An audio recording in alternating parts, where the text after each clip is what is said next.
welcome to our second annual Petadori Night, Coaches Night here at UC Irvine. I want to thank you guys for getting out here. I know it's that time of year where we're all focused on our teams, whether it's younger teams getting sorted out for next year or older teams finishing up National Cup and getting the rosters taken care of and tryouts and all that. So I really appreciate you guys taking a night off to come out here and do this, but it's something that it really means a lot to myself, the club, and everybody involved, because to get everybody together like this is something special. There's a lot of clubs and people that come over from other clubs that say they've never seen something like this, and they couldn't even get 15 or 20 coaches together, let alone 150. So, you know, with that being said, it's a real testament to your dedication to the club, and hopefully you see through what we've done in the past and what we have moving in the forward, the dedication that the club has to you guys.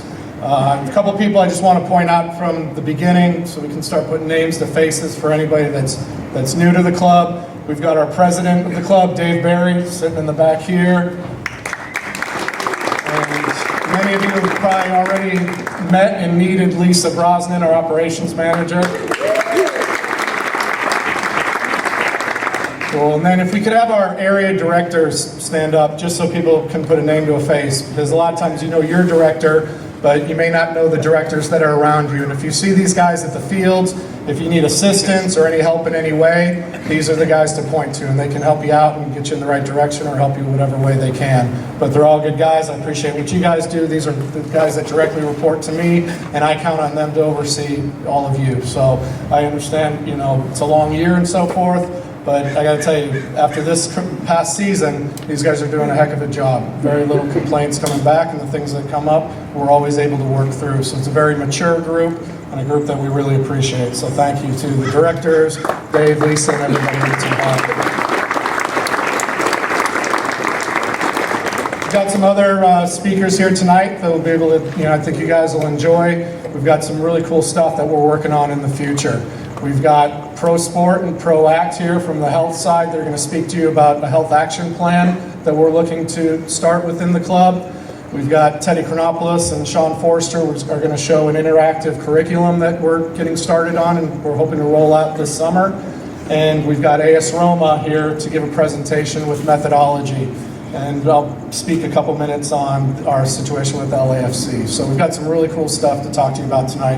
Hopefully you guys enjoy it. We're going to race through some of it just for time, but if there's anything you see that you want more information on, you want to be a part of, you want to figure more out about, feel free to reach out to your director, feel free to reach out to me, and we'd be glad to hear what you have to say and what input you have on whatever topic we're working on. Just to recognize some of our partners that we're working with. These are, you know, really our major partners that we deal with firsthand. We've got US Soccer with what we do inside the academy, and they do a great job supporting our academy, which then hopefully our academy does that job relaying the information and support back to you guys. We've got AM Sports Tours, where we do all of our travel. We had a heck of a year last year. We'll show you some of the stuff that they got going, but they did some really cool stuff for the kids last year with the travel to the UK, Spain, Italy, and we've got a couple other things on the horizon here. We've got AS Roma, obviously you've met Alacio and Simone. And then the new one that's up there, LAFC, that I'll speak about in a couple of minutes. One thing I want to do, there's a lot of stuff that I could go through last year's meeting again just to keep reiterating it, but I'm asking you guys to go back and make sure that you've gone and you've looked at all of this stuff. These are things we went over at last year's meeting, and it wasn't just for this past season. This is how we operate. So I want to make sure that you guys pay attention to it, go look at it. It's on your tablets. If you guys don't have a tablet, anybody that's new to it, we'll be getting you a tablet with all of our club information on it. And I know it's something that not everybody takes full part in using it and so forth, but the ones that have, we really appreciate it. It shows that you've shown that dedication to take your coaching to the next level. We've got our codes of conduct. As you see here, you definitely have to go through the codes of conduct. Anyone who's not familiar with this document, get familiar with it, because this is something that we were able to find here. Hold on a sec. This basically explains all the operations within the club. And we have a coach's code of conduct, parents' code of conduct, and a player's code of conduct. The first two pages are communal and covers everybody, but then there's 2 pages that are specific to those 3 topics. Very important that you guys read this. There's many things that come across my desk or my phone throughout the year that the simple answer is, have you read your code of conduct? You shouldn't be asking me this if you knew how the club operated and the rules that we stand by. And we do stand by these rules, and sometimes, you know, it's for better or for worse, but it's rules like this and it's sticking to them that allow a group like this to exist. And it's important that we all follow them and respect these rules amongst others as well. And if you see a situation that may be bothering you, you see someone out of step with all this stuff, it's not anything we make a big deal about. We just mention it either to the person, to myself, or anyone relevant to it. And we usually, you know, are pretty good about speaking with the person and getting them back corrected with the way we want to do things with the Patadores. So please make sure you pay attention to these codes of conduct and help yourselves out. Get these codes of conduct in your parents' hands and your kids' hands. And it's usually the parents that need them, because there's a lot of rules on here that can protect you guys and at least clarify some of the decisions and things that you're making throughout the year. One of the things we introduced this past year was our webinar program, and we've got Anthony Rosamano working with our collegiate advisory program, and we used to do our college night where everyone showed up to one location once a year and the coaching staff put it on. Well, now we have a guy who used to run Princeton Review for the West Coast. He's also a UCI alum here, and he's running our college program. We've done everything on webinar, so you can even go back to Pat's TV, pull up those webinars. When your kids, they might not be, you know, of age right now, but as they start getting older, when they hit, you know, freshman year going into high school, start turning them onto these programs. Go to Pat's TV. You can save yourself a lot of interaction with them. You can educate them, and they can always go back and look at it. It's not something they have to remember in a night or write down in a night. They're always able to go back and review these, and we're going to continue to expand on it. So if you guys see things that you feel would be great topics, even beyond college, we want to continue with this whole webinar series because it's been a big success so far. For you guys, when you're recruiting or you're talking to your parents, rely on the Pat's Club info doc, and it's the old copies probably on your tablet. We do have a new version, and we're constantly updating it. So if you need information on the club, anything that you want to fall back on, this document has everything in it. So make sure you familiarize yourself with this as well. We're now working on a sponsorship program. And Isaac Gabe's, where's Isaac at? Right here. As we move forward, a lot of you guys have come to us and you've asked about sponsorships, and can we talk to someone about putting a logo across the shirt? Can we do it for our chapter? Can we do practice shirts? Can something go on our bag? Isaac is now going to head this program up for us. So everything will be running through him as we're developing the platform right now on how we're going to operate it and so forth, and we'll be rolling it out to you. But he's already put a lot of work together. He's got a great deck that is almost, you know, is on its way to being complete. And I think you guys will be real excited about some of the opportunities we're going to roll out to your chapters. And it could be a great fundraising opportunity for the club and your chapter. These are our coaching influences.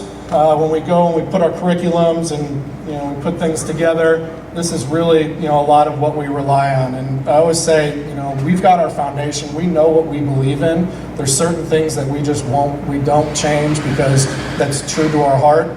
But we would be crazy not to adapt to the new world and learn from others and try to collaborate and share ideas and concepts. And these are the people that we share the most with. Because we've got U.S. Soccer is really, you know, the base for what we do within the academy and extending down to the academy. AS Roma has been incredible to us with what they've exposed us to, not just on the field and the opportunity for the players, but the information they're giving us is things that other clubs would dream of having in their hands.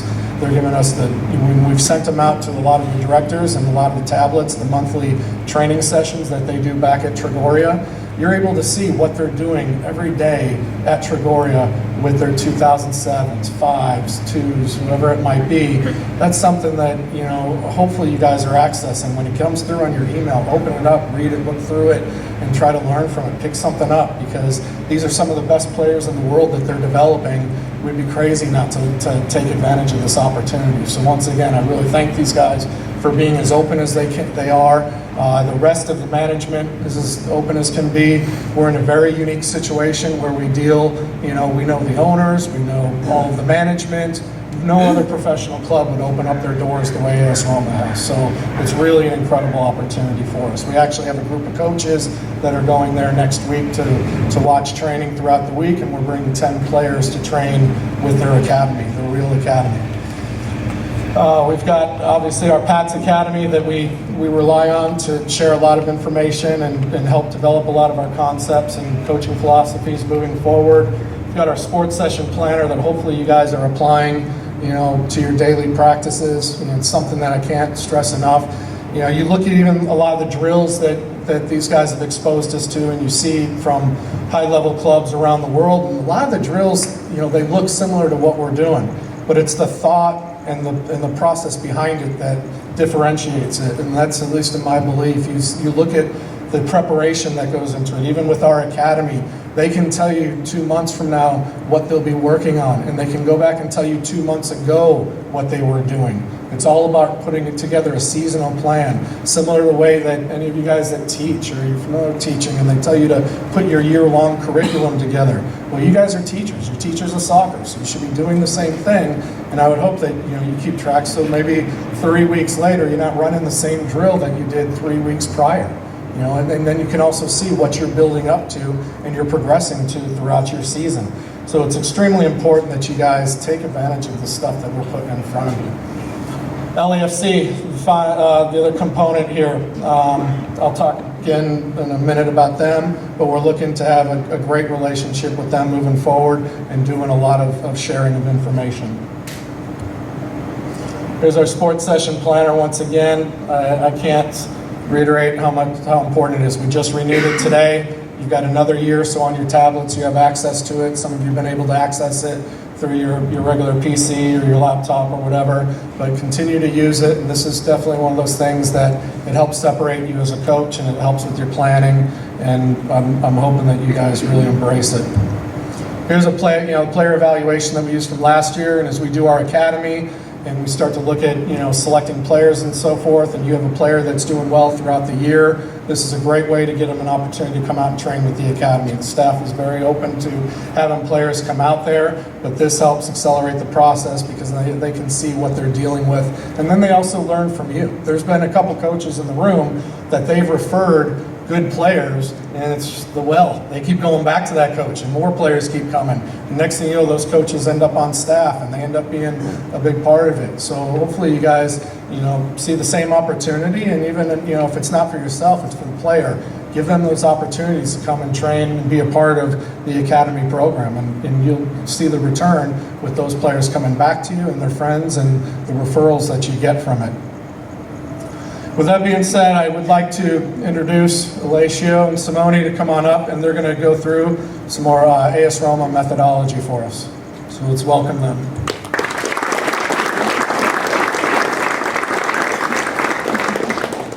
We want to say really thank you to Patadores for this opportunity, because it's a great experience for you, but it's a great experience for us as well. Come here to meet another culture and see other coaches, players. It's very good for our education as well. And come here and see all the good coaches, and the facilities that you have are incredible. And we really appreciate it. And thanks for the well-organized organization of everything. And we hope you enjoyed the session on the pitch today, and we hope you will enjoy the presentation.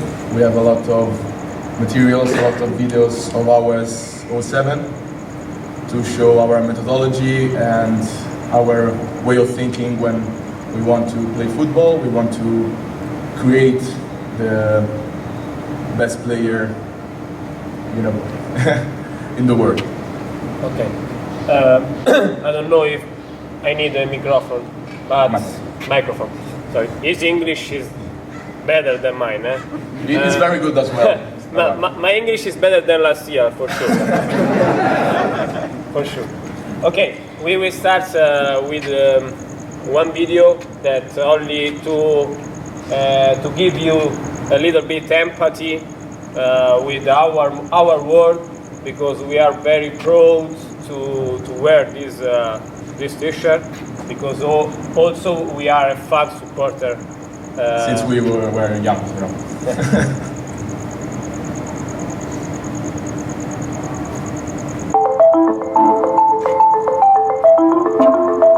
That is our soccer school.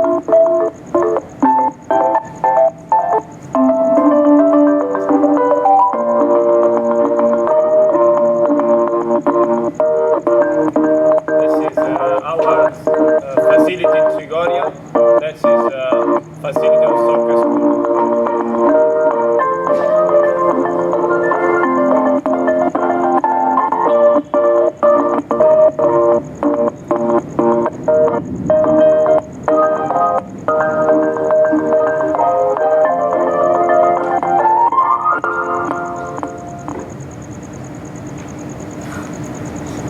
The last thing is very good. Okay, we can start.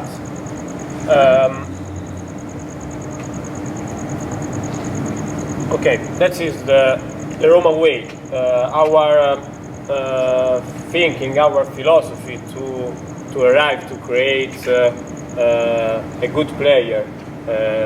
That's we want is I said also last year is a thinking player because we know always.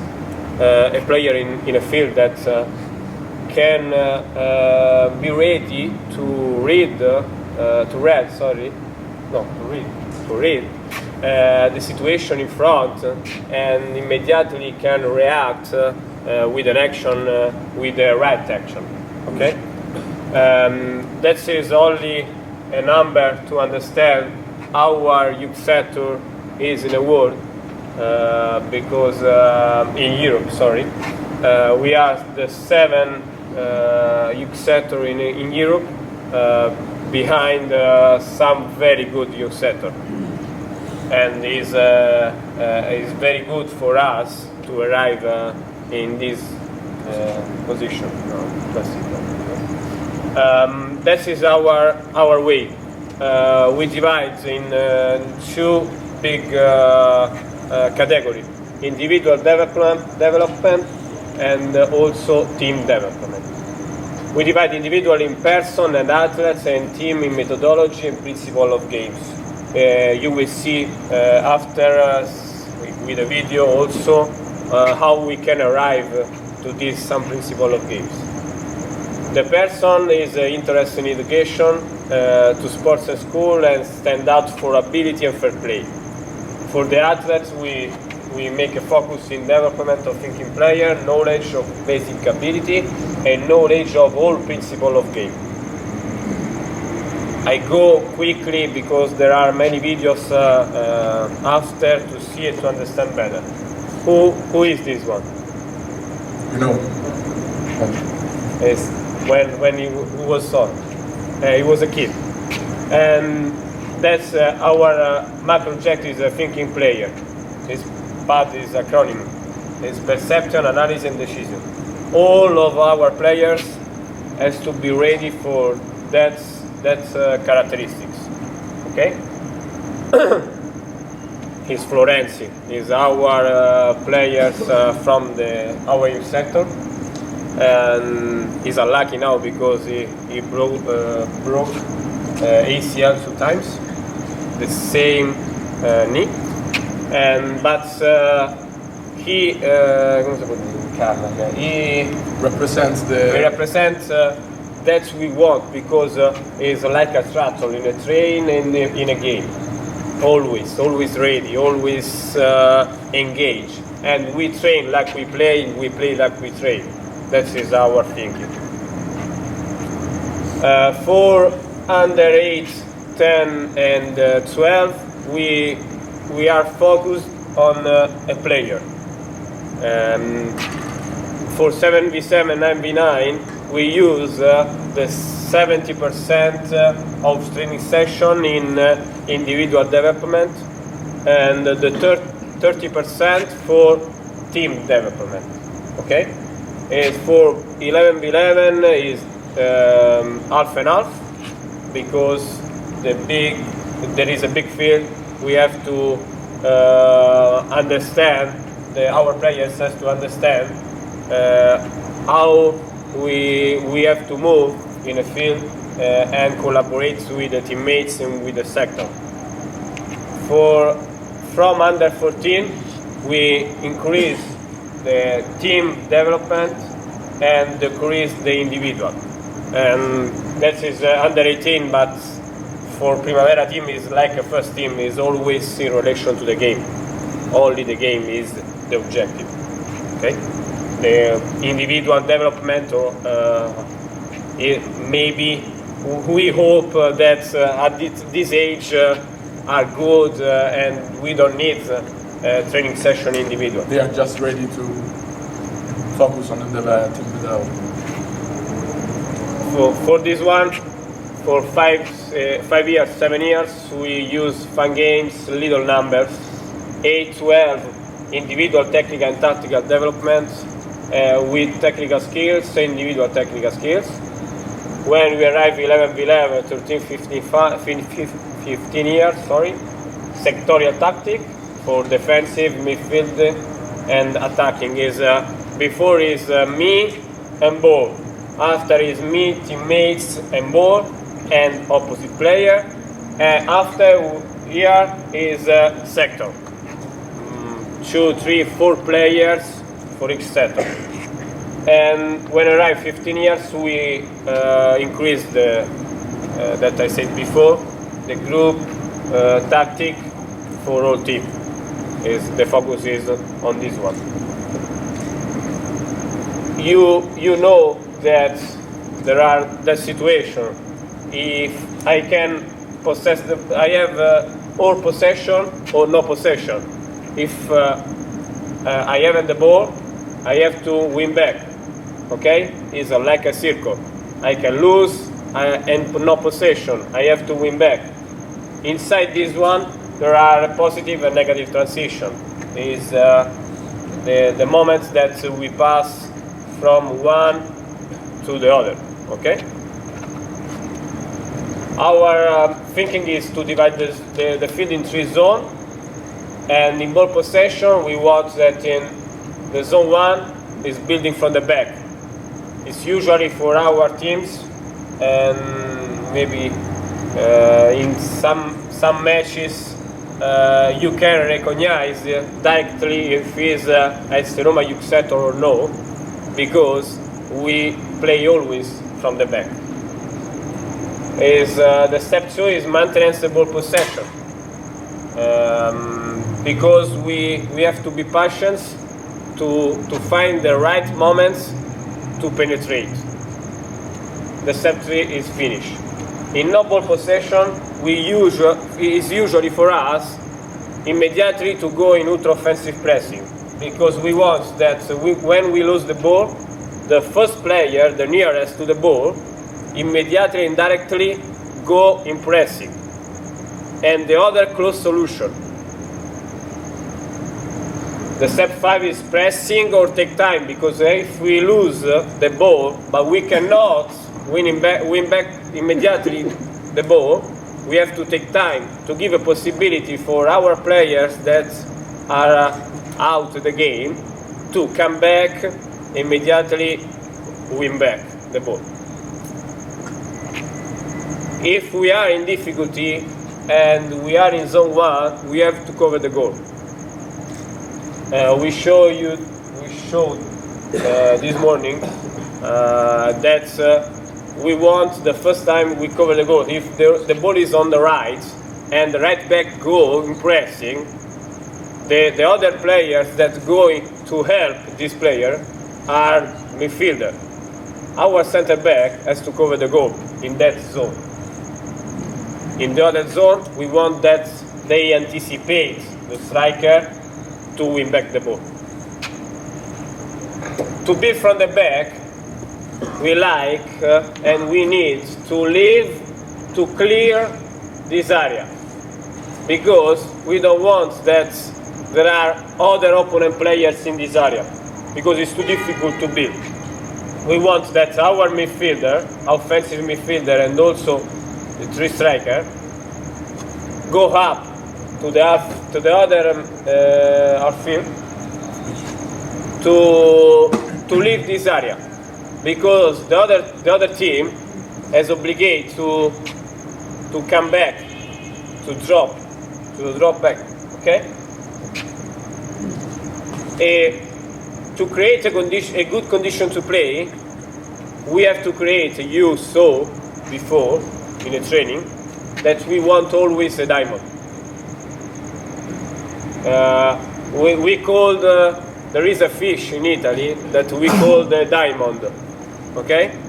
And my director said me and coach, I work with 07, and he called me diamond, because our players always play diamond from 07. He's crazy for that age. And we want to create a condition to play always in true zone, not 3. That is our schematic. It's very quickly to see, but it's only to understand that we create always a diamond here with 2, 4, 3, 1, 4, 5, 6, 7, 5v5 and 7v7. It's the same for 9v9, 4, 2, 5, 3, 6, 7, 9, 8. It's the same if the ball is here, they have to move. Always in 11v11. That is how we evaluate a player with the TIPSA. Technique, intelligence, personality, speed and learning. And if there is an average good to us, if it's possible, not suitable for AS Roma, or we have to see again, or suitable. Go quickly to understand, to see the video. That's our how we have we create a month and also a training session for 06, 07 and for 04, 05. We have 3 training sessions for 06, 07 and 4 from 04. From 05, sorry.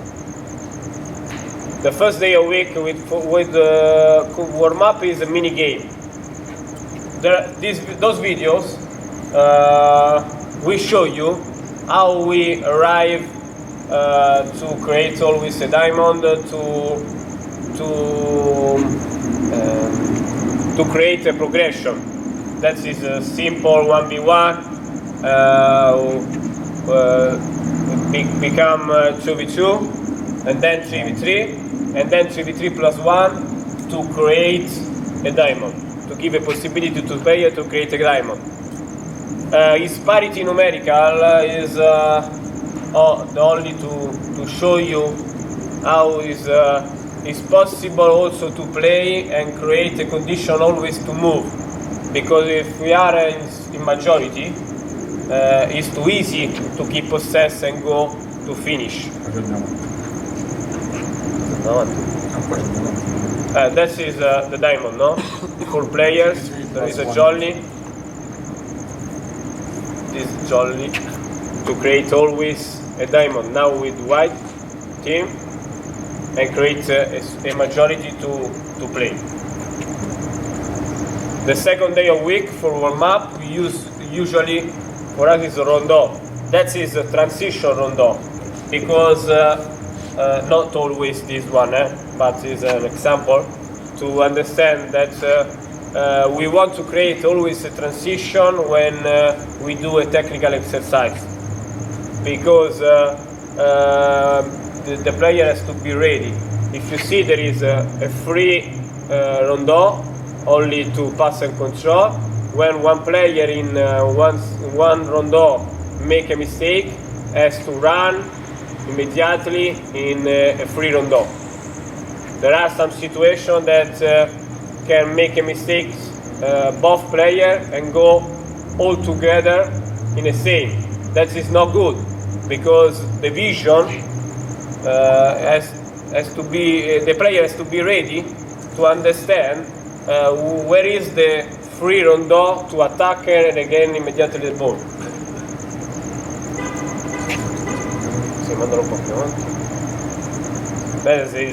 There are variants for touches of the player. Before was free, then 2 touches. They are obligated to do 2 touches. and then 3. Now is only 1 to create always difficulty to modify, manage the body position or the thinking. The third day of week for warm up, we used to do cover. That we did before, similar. That is an example. I know that for older players is a little bit boring. We spoke with the coaches those days, but if you start from the little guys, 4 days is very fun because they imitate the big players like Ronaldo, Messi, Neymar. The skills of these players. And if you see the timing as well, it's important. Everyone has to go like his teammates. It's important to understand the right timing to do the exercise every time. Sometimes it's slowly only to show, to record the video, because when we recorded this video, we said to the players, we are recording, do good, because we have to show to the other person. No, it's a joke. Okay, we know. Okay, the first day of week for technique, we divided for the youngest players. The first day of week we used to do a ball mastery and control and dribble also feinting. Sorry.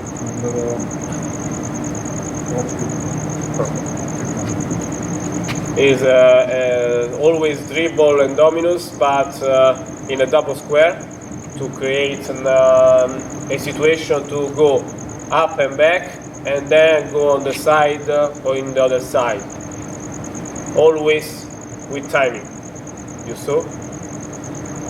Because otherwise it's a problem, you can touch the other ball.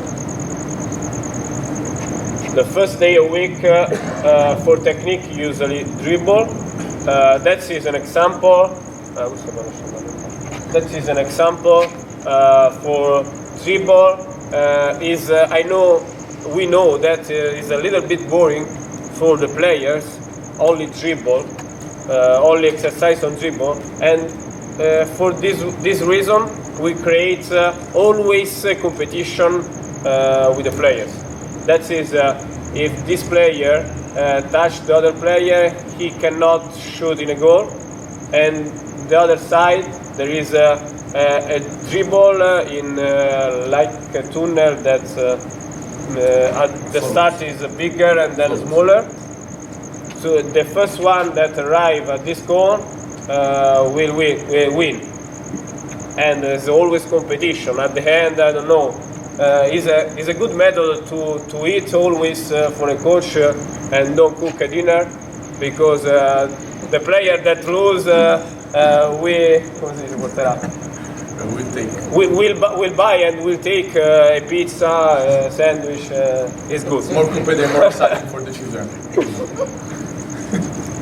Then that is another example. Always the same exercise, always with competition.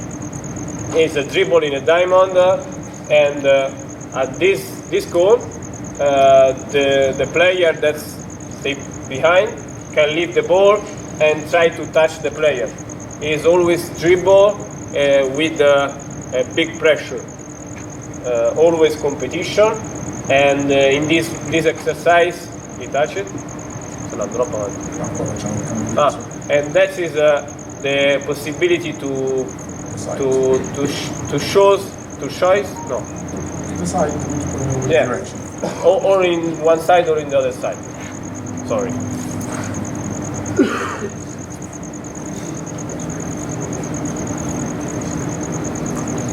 He touch it. Cannot score a goal.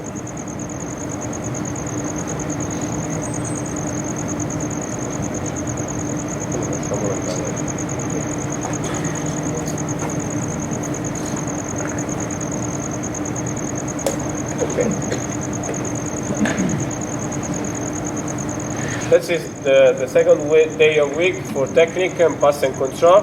We try to use we call o'clock time because there is a team now yellow that has to do pass and control.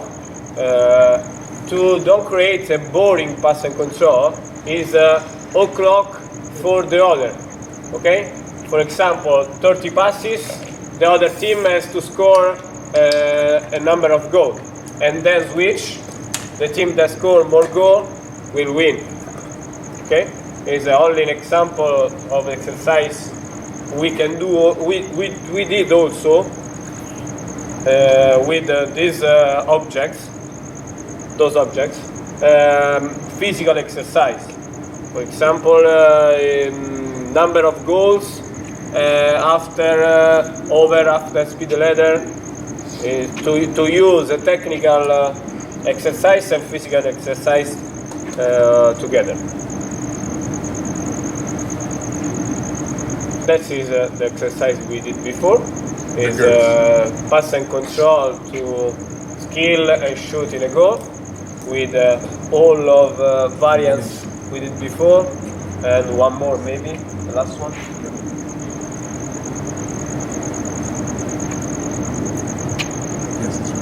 Yes, this one with directly passing depth to the third player, pushes the timing and then play with the other. It is always to pass and move and timing to pass, timing to move.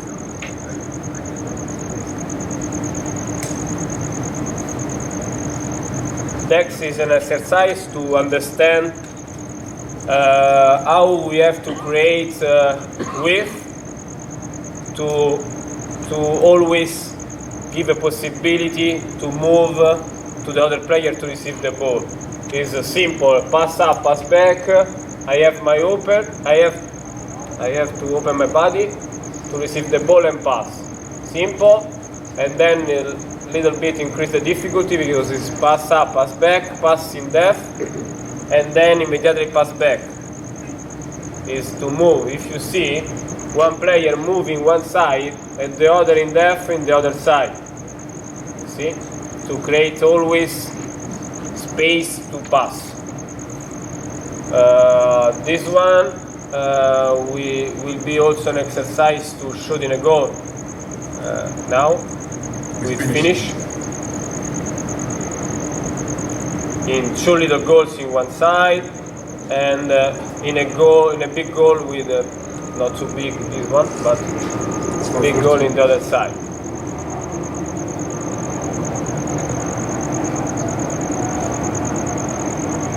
It's simple, it's a pass and control, but always with a tactical object and also with finish, because it's better for those guys, those kids.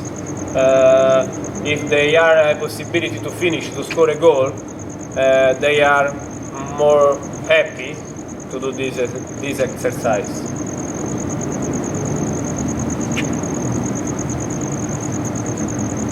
Okay, the third day of week for technique we usually do shooting and transition because we want that always when one player shoots or finish in a goal,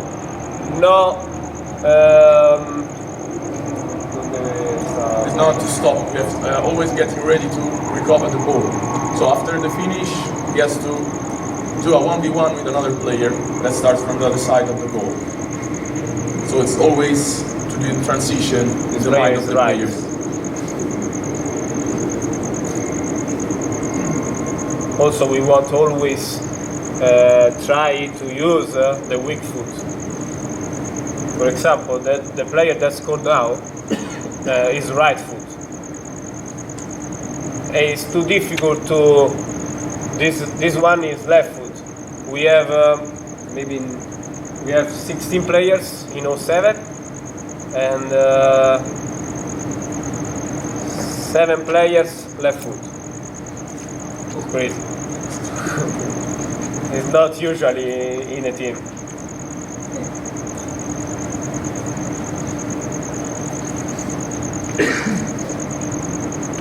Do skills and shoot on goal. And as soon as possible, 1v1 as soon as possible to cover and do the transition.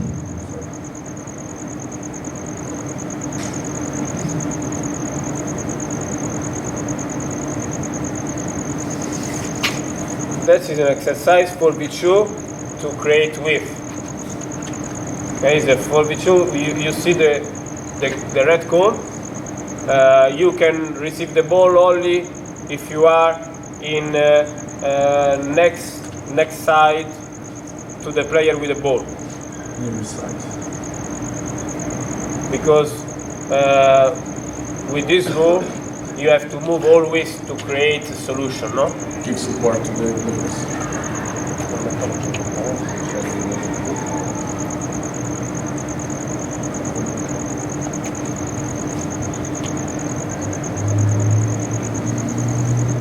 Same exercise, but with outside the player on the side has to be in when there is a ball to create always a possibility to play also in depth, to split also the player inside.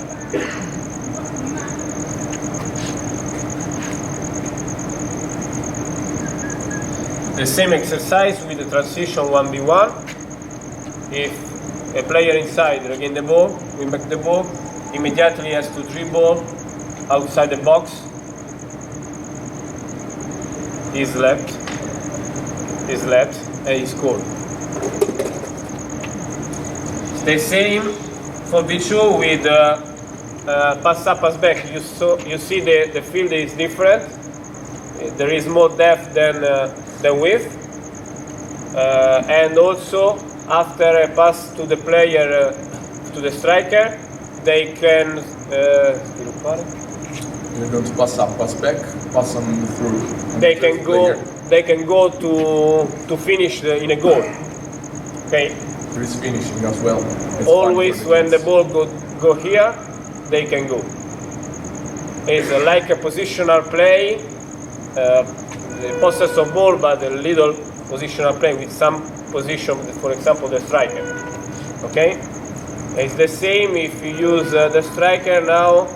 You have to pass the ball and split the player inside with a pass through like this one, and you can go. And for B2, for finish.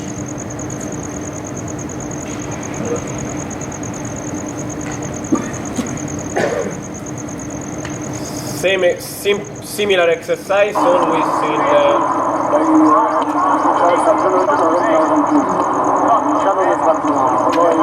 is audio. Is always 2v2 plus 2. There are 3 teams inside. If they do a pass through, a split, the player inside has to do a physical exercise, and those players 2v2 with 1 big goal and 2 little goals. It's always the same square, same number of players, but we create different routes to arrive at our objective.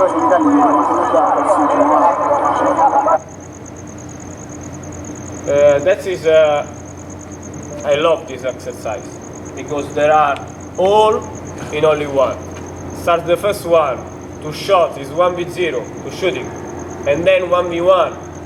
If you see also the correct body position in 1v1, in 2v1 to try to eliminate the other player is too difficult. Also in 2v2, that is an error. But we want always to teach at the player there is a situation you have to analyze and recognize the situation to do the best way.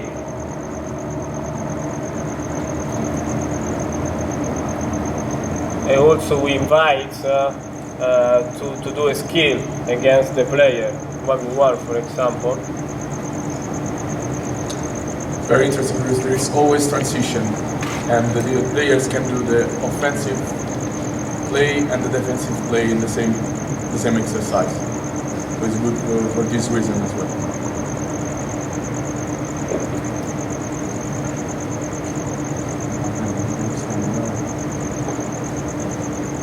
I want to show you this one because it's a 2v2, perfect. It's mark and cover, always. 407. The blue was good, but 407 to understand mark and cover, and is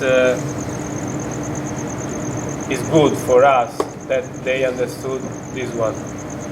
Yes, great goal.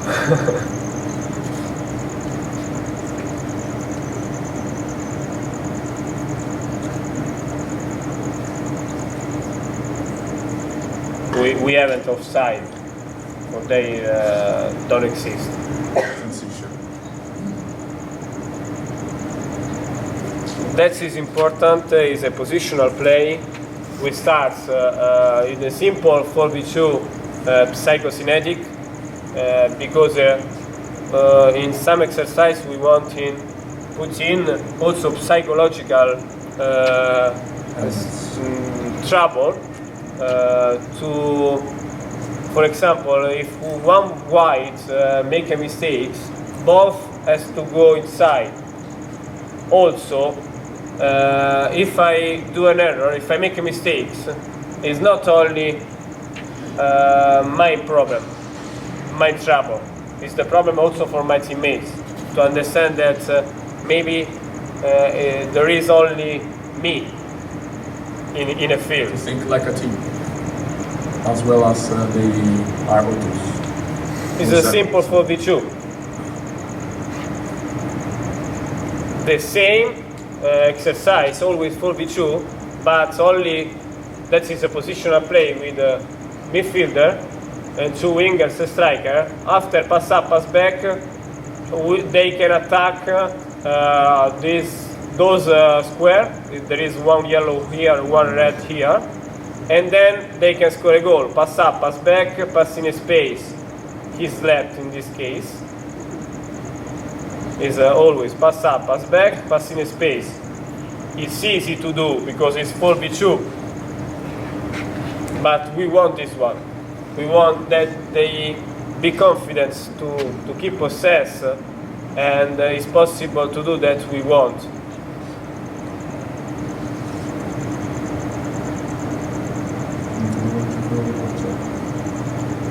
And also we use, it's usually for us to use the keeper in a positional play because we want that he play with the feet. Because we want the keeper very high. There are some situation in a match that we have a keeper in the middle of field, half field, that play like a player. He's a player and give always to the players the support. That is Always. 3v3 inside, plus one striker and one keeper to show in a goal. That is futsal square, is the exercise that we did before in the training. Is simple, pass up, pass back, pass wide. I have to say congratulations to you because the players was very good in the training. It's too difficult to understand immediately our concepts in this exercise because our players do this, okay, but in many training, not in only one. Only today we did all of steps because we want to show you that we did with our teams. And I have to say congratulations to the kids and also to the coach because it was very good. It's It's the same in transition, no? You saw before. Is a 1v1 because it's always transition when the player inside win back the ball. Make a mistake, win back the ball again, and manage my position. Okay, because this player before was here, and then go there. See how to create space to receive the ball. That is the same exercise with research of the third player in a space, and also to finish after in a little goal.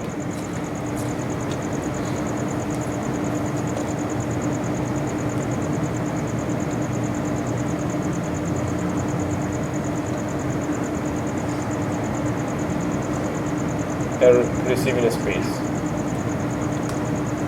That is an example of our goalkeeper work. Is always in Rondò. We try also with the keeper to do always also situational exercise, because we want that our keepers are ready to play, to analyze, and to play always.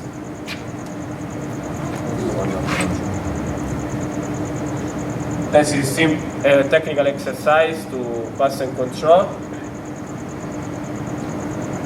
The same with the technical movement for the keeper. With the airball.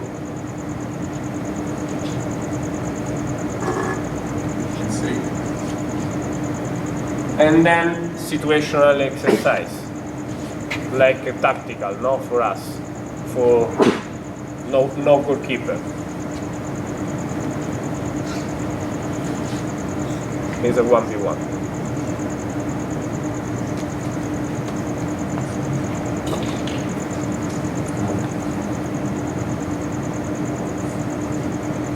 Thank you. Thank you.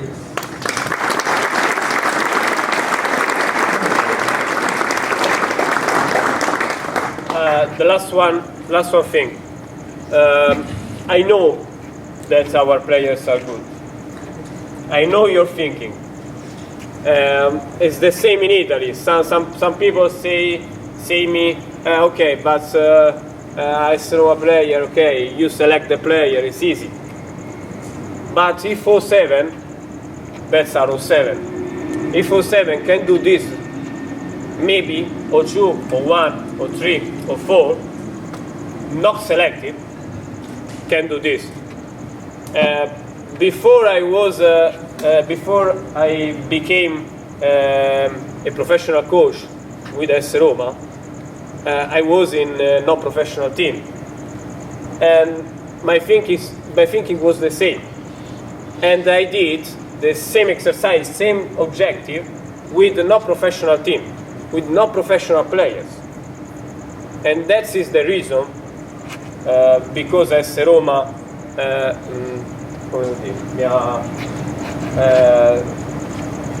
saw me, no, watched me to become a AS Roma coach. That is the thinking. That's to have a good thinking for your kind of football, your kind of soccer.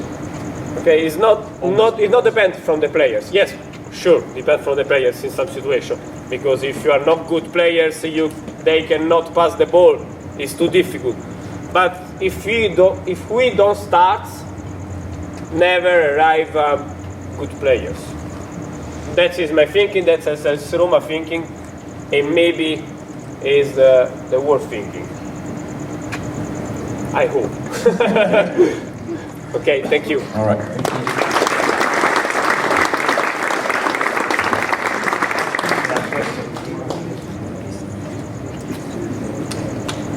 Sorry to be long.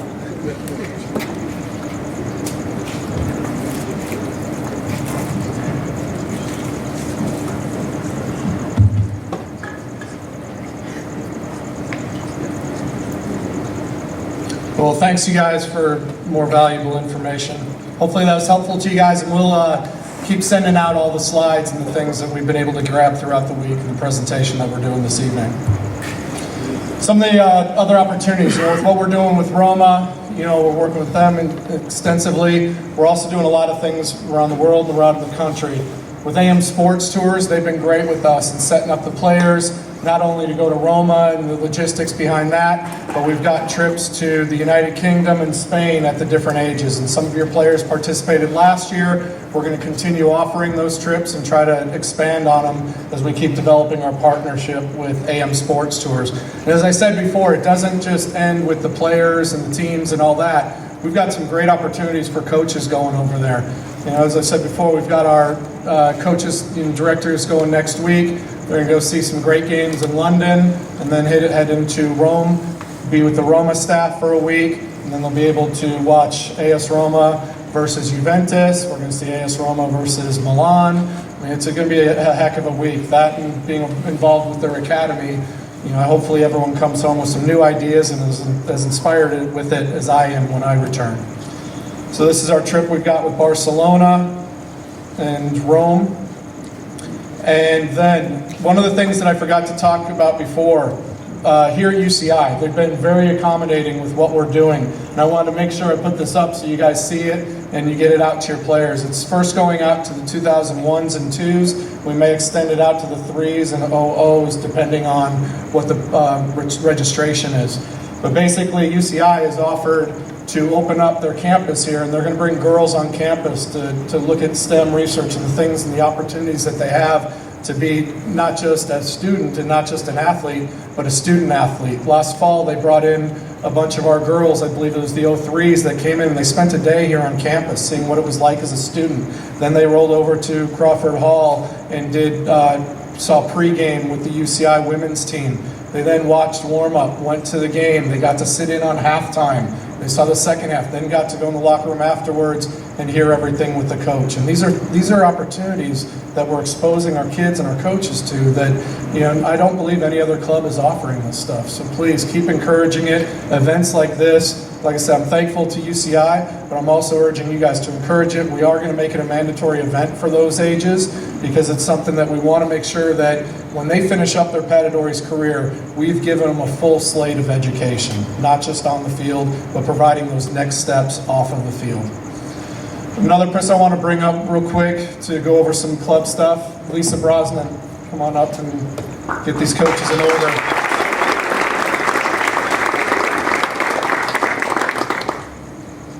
So since you guys were all here, I thought I'd take the opportunity to do a friendly reminder on some stuff. Any coaches who get a stipend from the club, please send me your invoice by the 20th of each month. A lot of you are really good about it, some of you aren't, but it just means that your check's gonna get delayed because then I have to keep going back and forth doing the processing of your check. So if you're really bad about sending to me the 20th of each month and you don't want to worry about that, you can send me your whole year's worth all at once, or come in the office and fill them out, and I'll keep them, and then that way I know that I don't have to worry about asking you for your invoice. Contracts, a lot of you have been doing your 2017 contract with your area director. If you haven't done one this month, or this past week, and you've already started coaching for your next season, then I really want to get that this month before I do your May stipend check. And then if you're an older coach who you're still finishing up National Cup, and you're going to be moving into your new contract in June, then let's make sure in June we get that, because then I won't release June checks until I have the new contracts, because I don't want to go backward and forth like I kind of had to do this past week. Registration site. Anyone that has a team and you're coaching a team and you're in the registration site, you all have access to that team. So I don't know if maybe all of you know that or don't know that, but you can log in with your email on your area's website.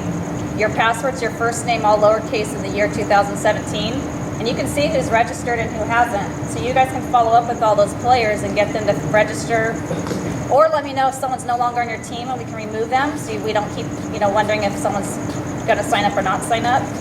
And then as I see the teams are having 0 signs that are blue and they've got a yes next to their contract, then I'm pulling practice gear for those teams. So I'm trying to keep track of it as best as possible, but if you know that your team is done and ready to go, and I don't maybe haven't pulled your gear and let you know it's ready, then just email me and let me know your team's ready for gear, and we're trying to pull that as fast as we can. A lot of people were out of stock on jackets. Those are going to be ready tomorrow. I'm going to go pick those up, so I'll get caught up on the teams that were owed jackets first, and then moving forward, everyone should hopefully have all the items that we can just pull up once we're done with it. And what else was I going to tell you guys? Hold on. Here. Oh, club equipment. I think I've hit most of the areas on your soccer balls and bids and cones, but I know if it's like San Clemente haven't done yet, and some Riverside guys who haven't come in yet. If anyone else in the other areas, if you haven't gotten it from your area director, then let me know, because some of the area directors picked it up for all of their coaches, and some were just asking that the coaches just come in and get it straight from me. So let me know if you're ready to get your gear, and let me know ahead of time. Just don't walk in the office, because I know you guys come out Tuesday, Thursdays, you know how crazy it is. So just give me a heads up, and that way I can kind of know who's coming in, so I know we can pull it. But all that stuff's in right now, so I'd rather try to get it to you guys as fast as possible so we can get the boxes out of the office. Okay, and if anyone has questions about registration site, or you need help maneuvering it, let me know. We can meet at the office and do that as well. And then if you guys have any questions about the invoicing or contracts, just let me know, okay?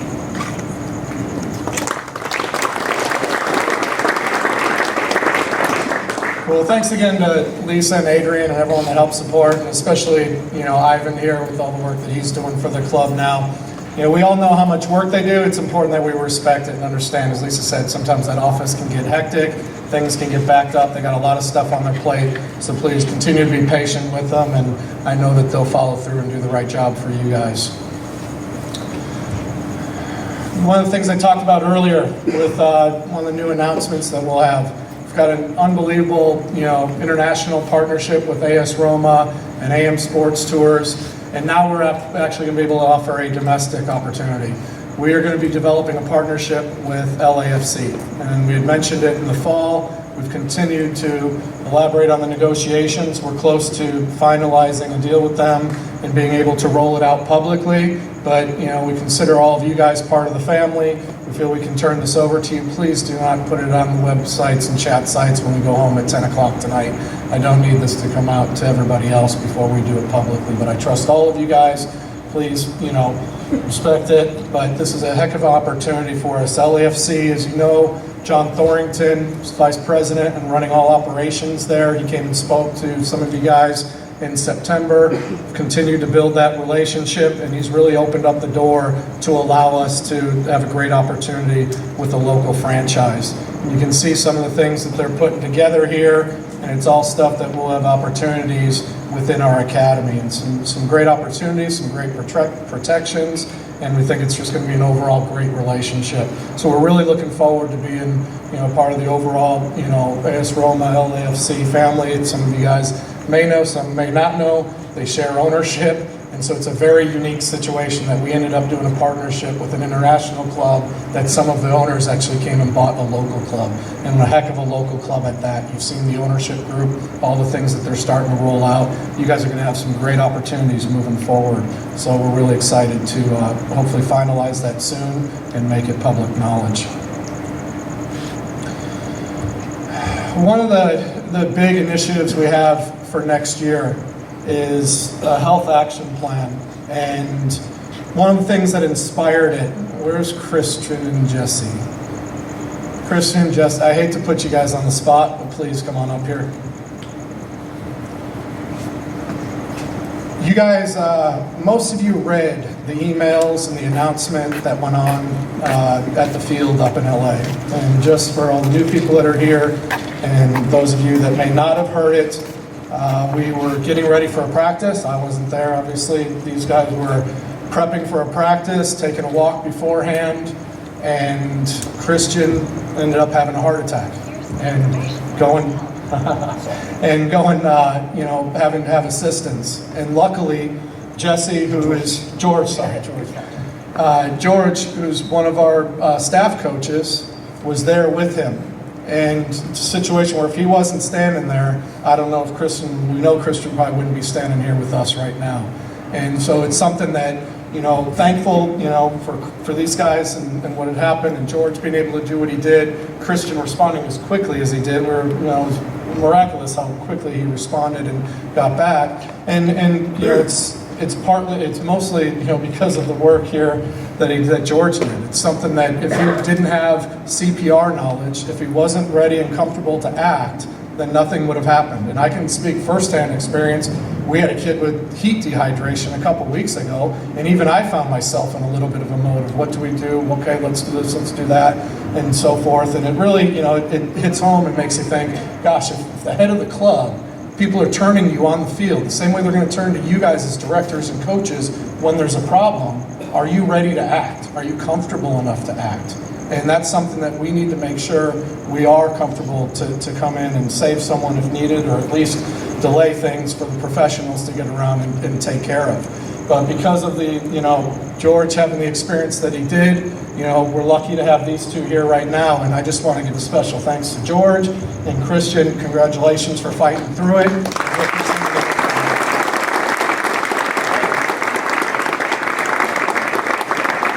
And I want to say to you guys too, I'm thankful to all you guys. I saw the way you responded. Some of you knew, Christian's been supporting the club since he came, and he's always out helping out when we're doing extra trainings, even here down in Orange County. He's showing up, flew to Dallas, when he first got into the club on his own dime, just to be a part of the younger program and the stuff that we were doing there. And it's great to see how you guys responded to support them. You guys raised a lot of money. We got a lot of calls from people trying to help out, whether even beyond financial, but resource-wise and connection-wise, and it really shows how a family can respond and really help a situation. But now it's time to take it to that next step. We had this happen. It wakes us up a little bit. We've had a couple of other health scares throughout the club this past year, and I think it's really important that we learn from it and we act on it. So this year we're going to be incorporating a health action plan for players' health.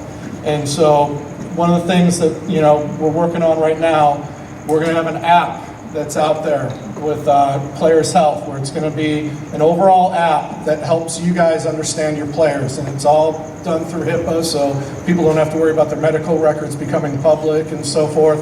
But if you have an issue with a player on the field, if these people are part of this program, you're going to be able to hit the app, and you're going to be able to tell what that person's history is, and if there's anything that can happen right away. Whether you're traveling with allergies, sleeping issues. We've had a coach wake up in the middle of the night with a kid that sleepwalks. And I mean, it would have, who would have known or expected it, and he didn't know what the heck was going on until, finally found out a couple hours later what had happened. But if he was able to have access to stuff like this, review it before he goes on the trip, he would know that he could end up with a 17-year-old banging on his door and not knowing what in the world is going on. So it's something that, I think is the next step in youth sports. You can see all the things that are happening with concussions and so forth. I believe that this is something that'll put us, right on the front foot. We've just done an agreement and a partnership with Pro Sport, and they're going to be able to service with the academy a lot of the training. We're talking about training services that'll be offered to the rest of the club, physical therapy, tons of opportunities for the kids and the players with the recovery side. We've also got ProAct that's going to be working on the concussion side, and we'll have them speak for a little bit to elaborate on it.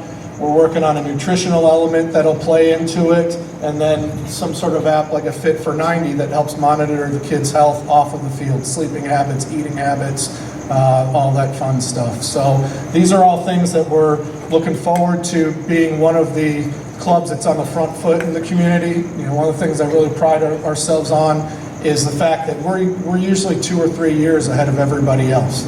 And I think in this case, I'd like to say we're 2 to 3 years ahead of everybody else, but I don't think other people realize we're only a year ahead of them, because they're going to be forced into this stuff at some point soon. And any of you guys that coach high school, coach college, a lot of the restrictions that you're under at your schools and their sports, you're going to be facing the same thing here in club sports. So we're trying to get on the front foot.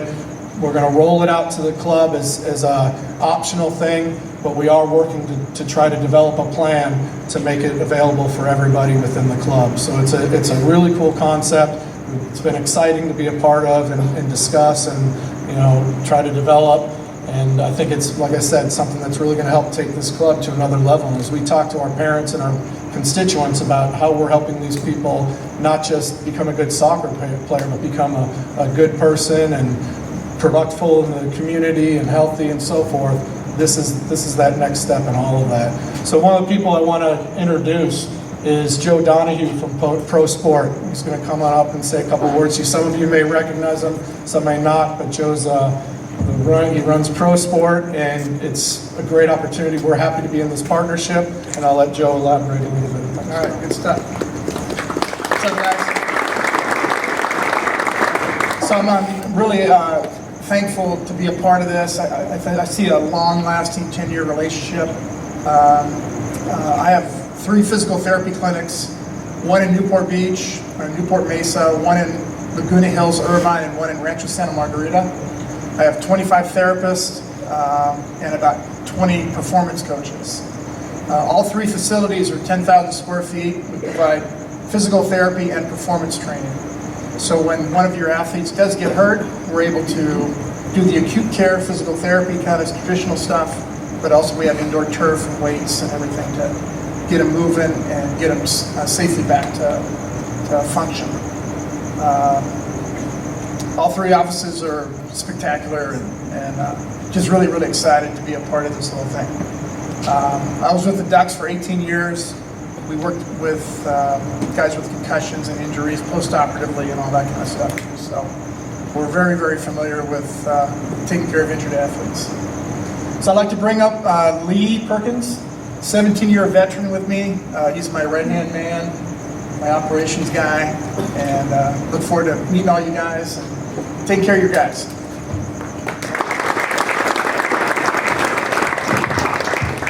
How you guys doing? My name is Lee Perkins. Definitely recognize a couple of faces out there. I've been practicing physical therapy for 20 years with a specialty in sports rehabilitation. Joe kind of introduced our 3 locations, but I've been talking a lot with John and the directors about kind of building this health action plan, if you will. Having a plan like this in place is good for multiple reasons. It's good for club liability control. It offers you guys a competitive advantage that separates you from everything else that's going on out there in the community with regards to soccer clubs. And most importantly, it's a big value add for the athlete that chooses to play for the Pagadores. They're going to receive a higher level of injury protection, injury prevention, and pathways to get back on the field as soon as possible. So part of what we're putting together is, first and foremost, we're streamlining access to physical therapy care. If you guys have an athlete that has an injury on the field, they will be able to get into one of our 3 facilities the same day or the very next day at the earliest. Our clinicians are all doctors in physical therapy. They're trained to diagnose what's going on with that athlete and provide the most efficient route to get the athlete back on the field safely. In addition to that, we're going to be doing some sports performance coaching on site here at UCI for the Boys and Girls Academy. And then part of that is we'd like to set up probably 2 or 3 clinics during the season to give access to the rest of the athletes in the club to get access to that same level of performance coaching. So look for flyers or signs of those clinics coming together. And as far as performance coaching, there's different pieces of it. There's the strength component. People automatically go to strength and lifting. That's definitely part of it. Another piece of it is speed and agility development. But the thing that really separates our coaches apart from everything that's going on out there is movement training and pattern training. Movement patterns and loading are critical in injury prevention. If you take like a typical, everybody's heard about the female ACL rupture, right? Some of those just aren't preventable, but a big group of them are preventable. And a lot of it has to do with hip control and core stability. And our coaches develop movement patterns, better ways to load and explode to help prevent those injuries from occurring. Lastly, we'll be helping get athletic trainers on the fields for home games. So you guys have that emergency response. Those trainers are critical in things like, if there's a broken bone, they know how to stabilize the athlete, get them off the field safely. If they sustain a concussion, they know exactly the action items to follow through with that. And that provides a big element of liability control for you guys too. So I'd like to introduce Guido Sandowski. He's a 20-year friend and colleague of mine, putting together some concussion baseline testing for athletes. This is critical to help protect the health of your players. So, thank you. Hi guys. As you mentioned, my name is Guido Sandowski. I'm one of the owners of ProAct Concussion Baseline Testing. And before I go further, I really want to thank John and Patty Doors for giving me this opportunity to talk to you guys about, as you can imagine, concussions. And it's something that we feel is very important for your athletes, and we're excited to help provide a service to your athletes that we think has been missing for a long time. So as I mentioned, my company we do baseline testing for athletes with concussions. And there's a lot of problems with concussions right now out there. There's a lot of education that's being required of you guys. I'm curious, has anybody here done the education requirements? I know it's required of you guys. It's being required from the state down. It's a law now in 2007 that you guys have to be educated on recognizing symptoms of concussions and stuff like that. And at our business, we're excited about this education. We're excited because it represents a transition in the way that they're viewing concussions, and we feel like it's finally time that the youth athlete is being given the attention that they deserve with regards to concussions. I also understand that you guys are you're done hearing about concussions probably. Like I said, you've been overeducated probably, and my company is here to sort of help take some of this pressure off you guys and make sure that it goes into the right hands. Concussions, they're complicated. They're very complicated. I've been an athletic trainer for 20 plus years. I worked in the NHL and the college level, and I like to think that I'm, so-called expert in concussion recognition and acute care of concussions, and I still don't feel like I'm an expert at concussion. So I can't imagine how overwhelmed, you guys must feel. I know that you're coaches and you want to be here to coach, and so my business, we're really excited about taking some of this pressure off you guys, and like I said, passing along to the next people. You might wonder why we talk so much about concussions in sports and youth athletes. And the reason is really that third bullet that you see right there. It's something called second impact syndrome. Second impact syndrome is probably the thing that scares us the most when we talk about concussions. It's the deadly component, if you will. Second impact syndrome, for those of you that have never heard of it, it basically is this. You have an athlete that sustains a concussion, and they have trauma to their brain as a result. And then for whatever reason, usually a lack of accurate diagnosing, that athlete comes back and plays again and sustains a second concussion before the brain has had an opportunity to heal. And that's where we see, like I said earlier, these really awful things that happen, prolonged brain trauma, lifelong negative effects as a result of the trauma, and then even death.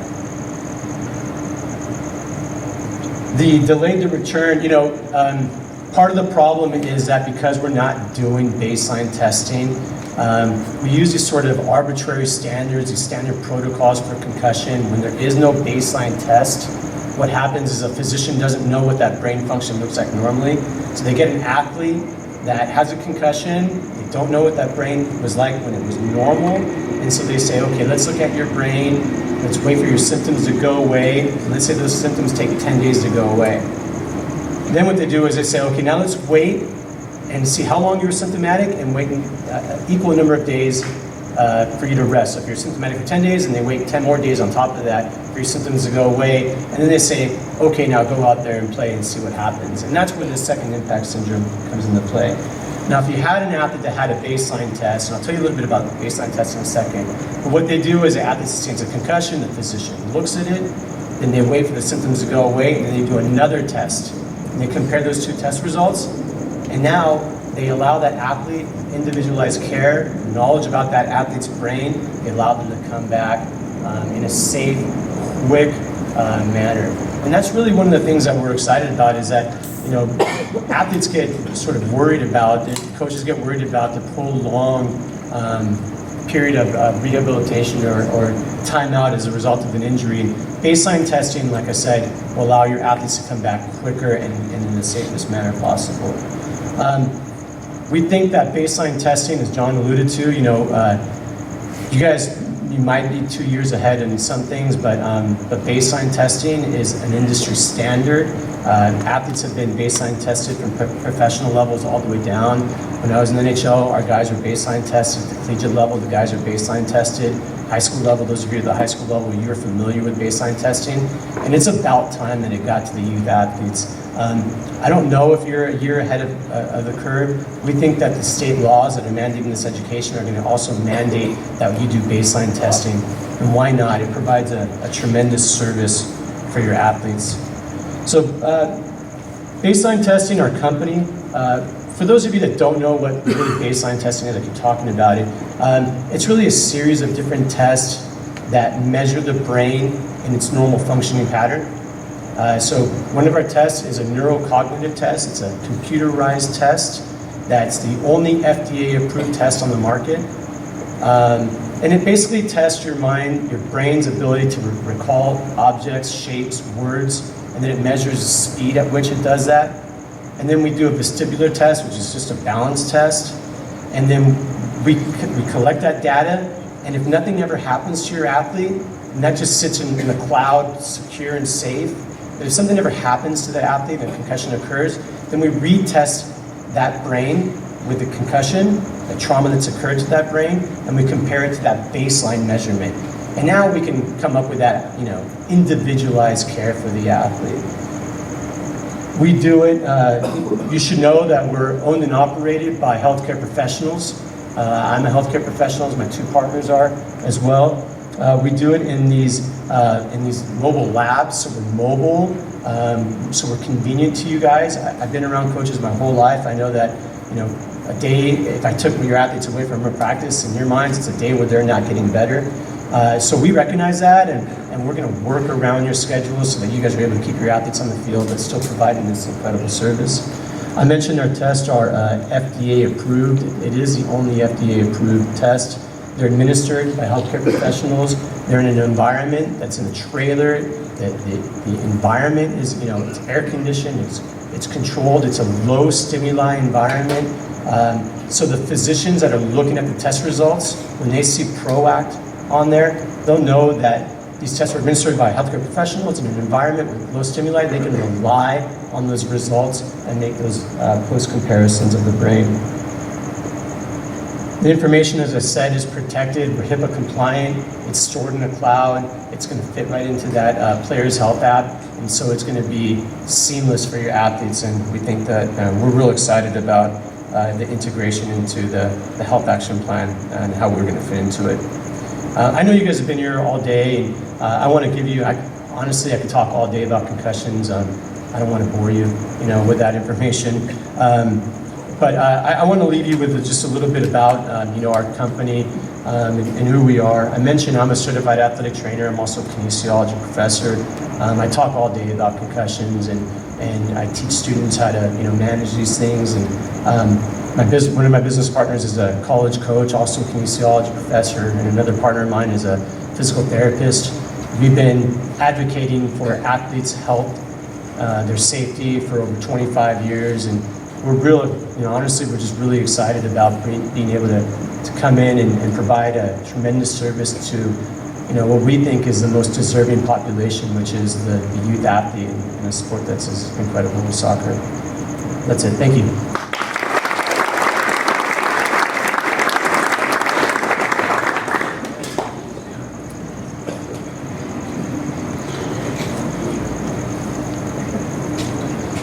Well, thanks to all these guys. Once again, I think this is a heck of a concept that we're in the middle of developing, and we're really excited to rolling it out to all of you guys.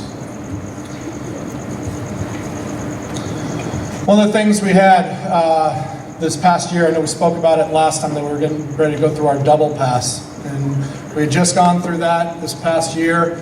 Teddy and I went up to LA, in January and got our results, one of those days that you're waiting to hear how you did on your final exam and a semester's worth of work, or really in this case, 27 years of work. It was a great opportunity for us though. We went through, did the full examination, double pass came back.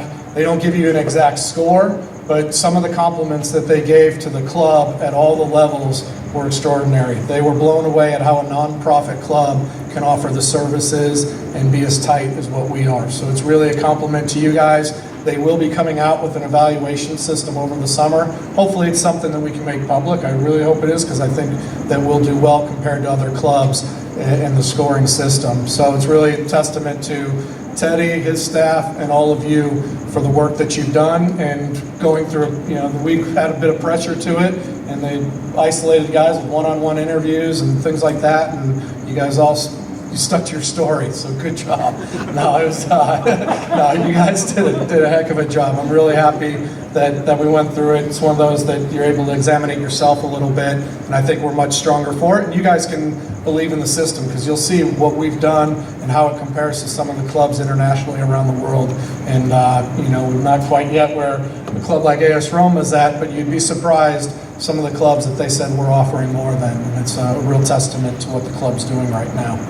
One of the other things we're doing, and where's Chip Fuller? Chip, stand up real quick so you guys identify with Chip. We're starting the market training centers this year, so you're going to be able to come on out. We're going to have players that are selected to work with Chip. Chip's been doing a lot in the spring. He's been focusing in on the Yorba Linda area. And what we're going to do is we've got we've got OCC as well. And where's Glenn Strachan? Is Glenn still here? Glenn, stand up real quick so I can see you.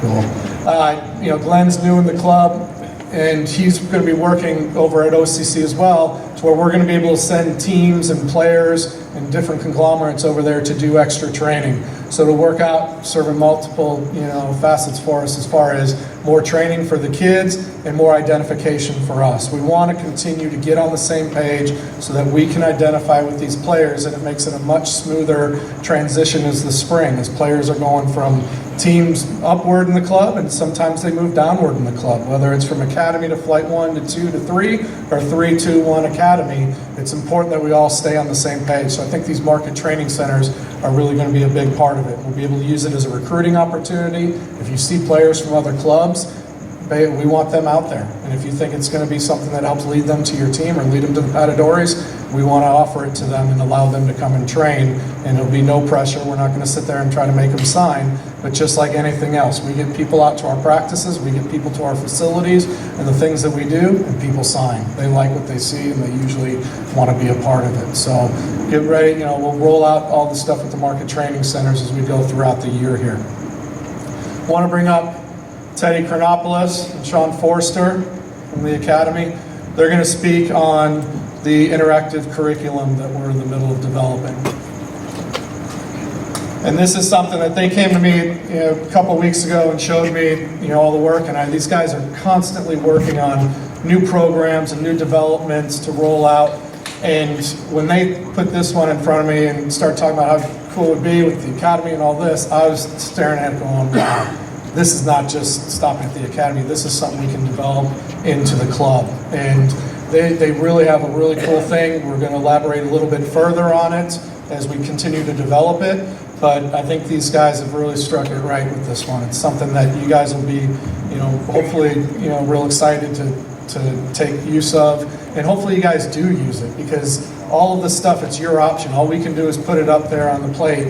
It's up to you guys to come and eat it. So please take advantage of all the stuff we're rolling out to you. And I'm real excited to have these guys present this to you.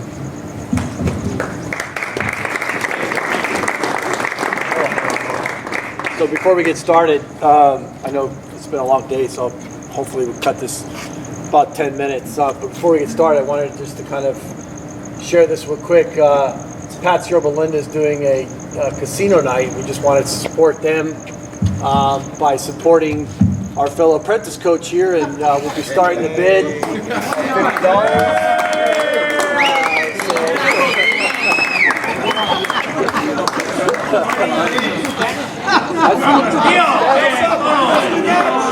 Love salsa? Anyone love salsa? Feel free. I know for sure.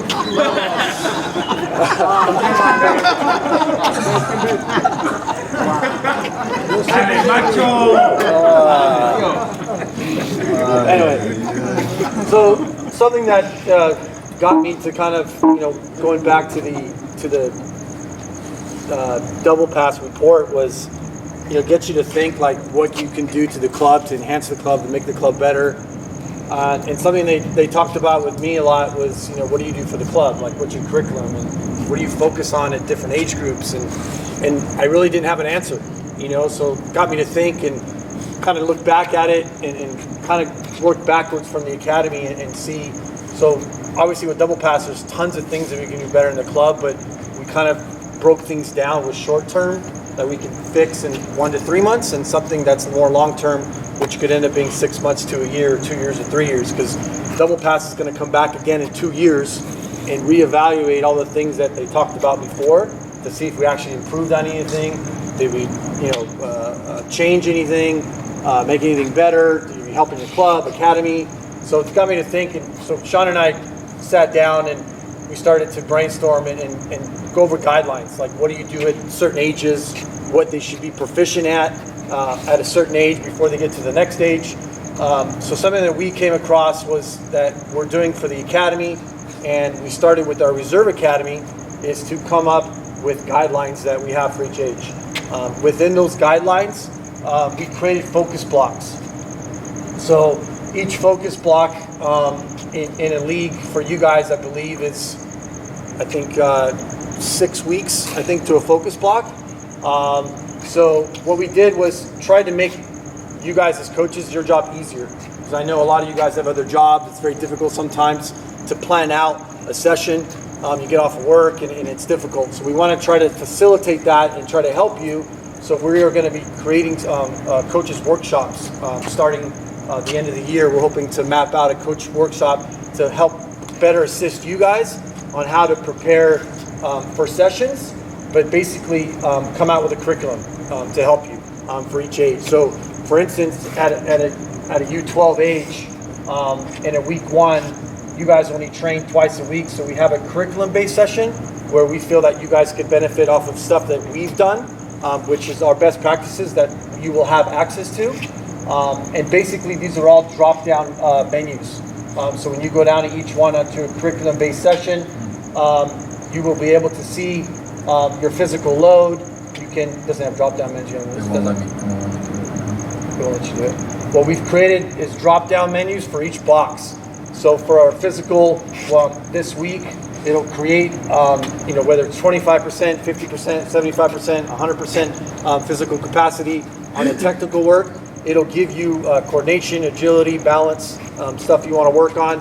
And then when we talk about defending and positional games, it would only give you like 3 or 4 options. So it gives you like 2v1s, 3v1s, 4v1s, because at age 12, you shouldn't be doing, 7v4s and 9v5, whatever you want to, things like that in big numbers. We want to keep them small. So we basically created a curriculum, so to speak, that benefits each age group, whether it's boys or girls. So this will go for each block. Each block obviously increases. So block 1 might be the furthest you can play, I believe is like 4v2 or 5v2. When you get to block 2, the numbers increase. So it gives you an idea of what we're trying to create. Now, a lot of you too, with us, we have to keep track of attendance. And a lot of times you'll have a parent meeting and they'll say, well, Johnny, you missed 10 practices over the year. And they're like, no chance. Johnny didn't miss 10 practices. He was there every single day.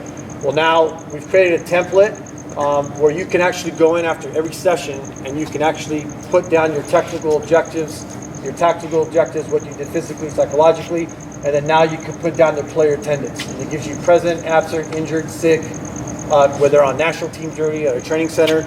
Now you can input all this information, and this information populates into your focus blocks. So you can actually see when you're done with a session or sessions, it'll give you the sessions of the day, the time you actually stamped your session. It'll tell you location, It'll give you all your objectives you've done throughout the entire season, all in one. So hopefully we'll have this done by the end of the summer. But again, it's just something that hopefully we can help you guys facilitate your training sessions, your attendance, on how you organize your sessions. And obviously, the more input and more value you have in putting into this, you're going to have better players as well. So we feel that very, very strongly about that. If your sessions are organized and your kids see that you're organized, they're going to be organized as well and take it more seriously as well. So